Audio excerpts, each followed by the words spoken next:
आज मैं आपको बताने जा रही हूँ कि नए अंडरगारमेंट कब खरीदने चाहिए, किस तरह से खरीदने चाहिए, किस दिन खरीदने चाहिए। इसके अलावा मैं आज आपको बताऊँगी कि अंडरगारमेंट का दान करने से आपको किस पुण्य की प्राप्ति होगी और कौन से अंडरगारमेंट का दान आपको नहीं करना चाहिए। आज के वीडियो में यह भी मैं बताऊँगी। मैं हूँ डॉक्टर उमाश्री, आपकी अपनी ज्योतिषी, और आपका बहुत बहुत स्वागत करती हूँ। आपकी जो बॉडी की सबसे ज़्यादा ऊर्जा होती है वो आपके अंडरगारमेंट में होती है, क्योंकि वो डायरेक्ट आपके शरीर पर स्पर्श करते हैं। बाकी कपड़े ऊपर से पहने जाते हैं, लेकिन जो डायरेक्टली आपका पसीना जिसके अंदर जाता है, आपकी एनर्जी जिसके अंदर जाती है, वो होते हैं आपके अंडरगारमेंट। तो यहाँ मैं पहले वीडियो बना चुकी हूँ जिसमें मैंने आपको बताया है कि पुराने अंडरगारमेंट गारमेंट का क्या करें, पुराने अंतर्वस्त्र से संबंधित क्या गलती आपको नहीं करनी है। ये सब मैं पहले बना चुकी हूँ वीडियो, और जिन्होंने नहीं देखा है वो ज़रूर जाके देखें। इसके अलावा जो आज का वीडियो है ये केंद्रित है कि जो नए अंडरगारमेंट आप खरीदते हैं, अभी तो लॉकडाउन चल रहा है, उसके बाद जो भी शॉपिंग करेंगे तो उसके लिए ये वीडियो आपके लिए काफ़ी उपयोगी है। कि आप जो भी अंडरगारमेंट खरीदते हैं, सबसे पहले आपको एक चीज़ समझनी चाहिए कि कुछ दुकानदार ऐसा करते हैं। पिछली वीडियो में भी मैंने काफ़ी डिस्कस किया था और बहुत सी बहनों के कमेंट भी आए। उन्होंने कहा कि ऑनलाइन भी कुछ दुकान वाले घपलेबाजी करते हैं, कि घपलेबाजी ऐसे करते हैं कि वापस ले लेते हैं प्रोडक्ट को, जबकि होना इसमें कठोर नियम होने चाहिए कि अंडरगारमेंट जब एक बार सोल्ड हो गया, उसके बाद दोबारा उसको ना किसी हालत में बदला जाएगा, पहले ही आप अपना नंबर चेक करके लें।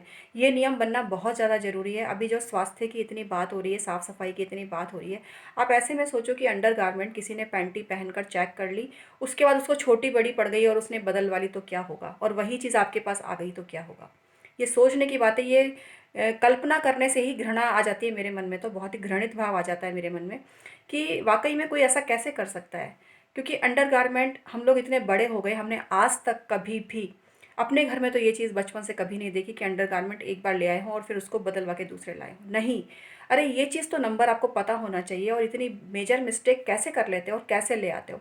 देखो, आप वापस करके आओगे ना और बदलवा के लाओगे तो आपके पास भी किसी की पहनी हुई, यूज़ की हुई, ट्रायल की हुई चीज़ आ सकती है। ये मत सोचो कि आप वापस कर दोगे और आप ले आए दूसरी चीज़, तो जो आप जैसे बीज बोओगे हो सकता है आपको भी काटने पड़ जाएँ। तो दुकानदार बदल देता है तो उसको भी डाँटो। मैं कई इधर डाँट चुकी हूँ कई लोगों को, मतलब डाँटना क्या, समझा चुकी हूँ। ऐसी लेडीज़ जो दुकान पे अंडरगारमेंट वगैरह सेल करती हैं, मैं उनको समझा चुकी हूँ।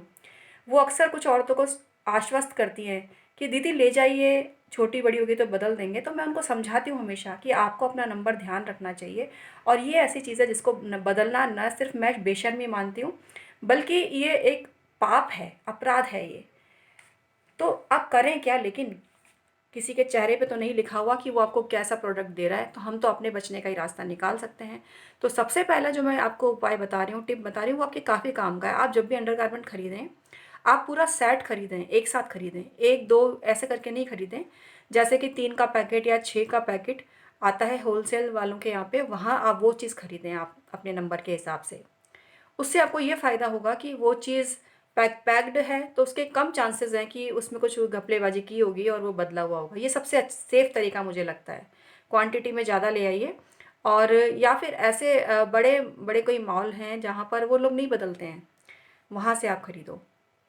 ये चीज़ आप ज़रूर, गली मोहल्ले की ऐसी दुकान जो बार-बार आपको ये कहते हैं आप ले जाओ, अरे ट्राई करके देख लो, छोटा बड़ा हुआ तो, स्पेशली बच्चों के केस में लोग बोलते हैं कि आप ले जाओ, तो भी ये चीज़ गलत है काफ़ी। आपको अपने बच्चों का तो जो नाप है वो मालूम होता ही है, तो कभी भी ये मेजर मिस्टेक आप मत करो। और इसके अलावा जो सबसे ख़ास ध्यान रखने की बात ये है कि वो एक तो अमावस्या के दिन कभी भी अंडरगारमेंट मत खरीदो, मंगलवार के दिन मत खरीदो, गुरुवार के दिन भी मत खरीदो। अंडरगारमेंट खरीदने के लिए जो सबसे अच्छा दिन होता है वो होता है शुक्रवार। इसके अलावा पूर्णिमा का दिन भी बहुत ज़्यादा अच्छा होता है, शुक्ल पक्ष अच्छा रहता है इसको खरीदने में। इसके अलावा अंडरगारमेंट आपको रात्रि को कभी नहीं खरीदने चाहिए। आप जब भी खरीदें संध्या समय से पूर्व ही कपड़ों की खरीदारी कर लें। इसके अलावा शनिवार के दिन भी संध्या समय कोई भी नया कपड़ा खरीद कर नहीं लेकर आना चाहिए। तो अंडरगारमेंट पर भी ये नियम लागू होता है, इस चीज़ का आप ज़रूर ध्यान रखें। इसके अलावा आपको जब भी आप अंडरगारमेंट बाहर से लेकर आएँ, कोई भी कपड़े लेकर आएँ, एक बार उसको पानी में ज़रूर निकालें। देखो, फैंसी ड्रेस है, मैं जानती हूँ वो नहीं धुल सकती, पर अंडरगारमेंट तो एटलीस्ट आप नमक के पानी में एक पानी में बाल्टी में एक चुटकी नमक डालिए, और उसमें फिर आप 1 मिनट के लिए ही डालकर निकाल कर धूप में सुखा दीजिए या छाया में सुखा दीजिए। मतलब उसको पानी में निकालना ज़रूरी होता है। जब किसी भी चीज़ पर पानी लग जाता है तो उसके दोष वैसे भी ख़त्म हो जाते हैं। तो ये चीज़ आप बहुत ज़्यादा ध्यान रखें, और अंडरगारमेंट जब आप नए खरीद रहे हैं तो कम से कम इस चीज़ का तो आप ध्यान रखें। सबसे सेफ़ तरीका लगा, आप होलसेल शॉप से आप एक साथ कम से कम 6 का जो पैकेट है, जो कि वो नया ही निकाल कर देते हैं, जहाँ तक वो अपने सामने नया सील्ड जो है पैकेट वो निकालें। जिसमें से एक भी खुला हुआ है या जिसकी सील खुली हुई है, ऐसा प्रोडक्ट आप खरीदो ही मत, बिल्कुल भी मत खरीदो आप। ये मान के चलो कि उसको खोला है किसी ने, तो क्या पता कोई एक पीस निकाल के ले गया हो, क्या पता किसी के स्टाफ ही ले गया हो। किसका कह सकते हो क्या? आज के ज़माने में क्या, किस पे आप भरोसा करोगे? किस पे भरोसा करोगे आप? और जो भरोसा करने की बड़ी बड़ी डींग मारने की बात मैं नहीं करती हूँ, प्रैक्टिकल बात करती हूँ आज के ज़माने में। अरे, कौन किसका कितना रिलायबल है? तो इस चीज़ का आप ज़रूर ध्यान रखो, और ये गलती कभी मत करो, चाहे आपके हस्बैंड के, बच्चों के, खुद के, किसी के भी आप खरीद के ला रहे हो, तो इन सब बातों को आप ज़रूर ध्यान रखो। क्योंकि बदलवा लेते हैं, देखो लोग बदलवा लेते हैं, ये चीज़ बहुत ज़्यादा गलत है। और किसी का ऑरा, उसका पसीना ज़रा सा भी टच हो गया, वो इंसान बहुत नेगेटिव है, प्रेत बाधा का शिकार है, ऊपरी बाधा का शिकार है, और वो वापस कर दिया किसी वजह से, और वो चीज़ आपके पास आ गई, तो काफ़ी गलत हो जाती है ये बात। तो ज़रा सावधानी रखो इस चीज़ में। इसके अलावा अंडरगारमेंट का दान किसको देवें? अंडरगारमेंट जो आपके पुराने हो जाते हैं वो भूल कर भी किसी को दान नहीं करने चाहिए। उन पे कट लगाइए, कैंची से कट लगाइए, और 3 बार बोलिए कट कट कट। इसके बाद उसको आप हटा दीजिए। आप चाहें तो 1-2 बार उसको मशीन में धो सकते हैं, जिससे कि उसका जो, आपका जो ऑरा है, आपकी जो एनर्जी है, वो सब धुल जाएगी उसके अंदर, और उसके बाद फिर आप उसको कट करके, और 3 बार कट कट कट करके, और आप उसको डिस्पोज़ कर सकते हो। इस चीज़ का आप ज़रूर ध्यान रखो कि जो आपके घर में जो सफाई कर्मी आते हैं और वो आपके सामान ले जाते हैं गंदगी वाला, वहाँ ना डालो। देखो, उपहास का पात्र बनते हैं, तो ये ऐसी जगह डालो, अननोन जगह पे, जहाँ पर कोई आपको नहीं जानता हो, क्योंकि अच्छा नहीं लगता है। कई बार क्या होता है, कोई वैसे तो फूहड़ टाइप के लोग होते नहीं, आप कहीं भी हो सकते हैं, इसका क्या कर सकते हो।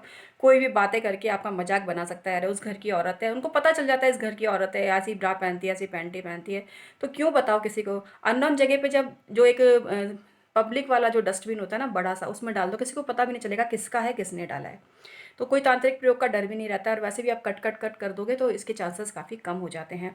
इस चीज़ का ध्यान रखो। और दूसरा, आप जैसे दान में जिसको भी दो तो नया दो, नया अंडरगारमेंट दान में दो। और अगर आपको शनि सता रहा है तो काले रंग का अंडरगारमेंट आप शनिवार के दिन दान करो। इसके अलावा शुक्र संबंधी आपको पीड़ा हो रही है, जैसे पति पत्नी में झगड़ा रहता है, घर में पैसे की कमी होती है, तो सफ़ेद रंग का अंडरगारमेंट किसी सुहागन औरत को दे दो, किसी गरीब को जो आसानी से पहन सके। ऐसी महिला जिसके एक आंख में डिफेक्ट है, उसको अगर आप देते हो तो आपके शुक्र ग्रह संबंधी परेशानी भी दूर होती है।